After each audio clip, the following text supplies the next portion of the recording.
Imagine un monde sans ville, sans feu, sans mots. Un monde où la survie dépendait, un seul instinct, ne pas mourir au jour 8. Avant nous, il y avait eux, les Néandertaliens.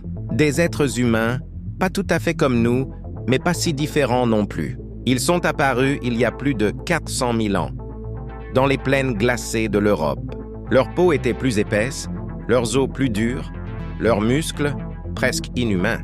Quand tu les regardes, tu ne vois pas des monstres, tu vois nos ancêtres. Au début, ils ne connaissaient ni le feu, ni le langage. Leurs voix étaient des sons gutturaux, des cris, des murmures portés par le vent. Ils ne parlaient pas, ils ressentaient. Ils communiquaient avec les yeux, les gestes, la peur, la faim. Leur quotidien, chasser des bêtes gigantesques, affronter des hivers sans fin et survivre dans un monde où chaque erreur pouvait être la dernière. Leurs outils étaient simples, des pierres, des os, des morceaux de bois.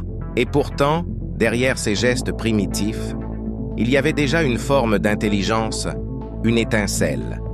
Celle qui, un jour, allumerait le feu. Ce feu qu'ils finirent par maîtriser, transformant la nuit en refuge et la peur en chaleur. Mais même la flamme ne suffisait pas à les sauver. Car bientôt, un autre être arriva. Plus petit, plus faible, mais plus malin. La Homo sapiens. Et lorsque les deux espèces se rencontrèrent, le monde changea à jamais.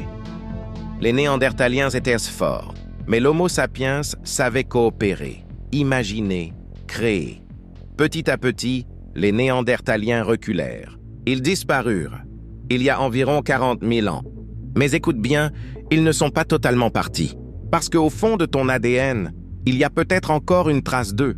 Entre 1 et 4% de ton code génétique vient des Néandertaliens. Autrement dit, ils vivent encore à travers toi.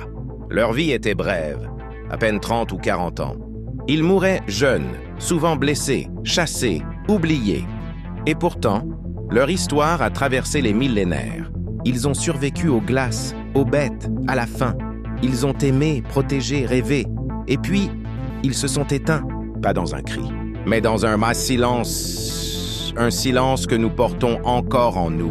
Aujourd'hui, quand tu regardes le feu danser, ou quand tu sens ce besoin primal de lutter, d'aimer, de créer, souviens-toi d'eux, les premiers, les vrais, les humains d'avant l'homme.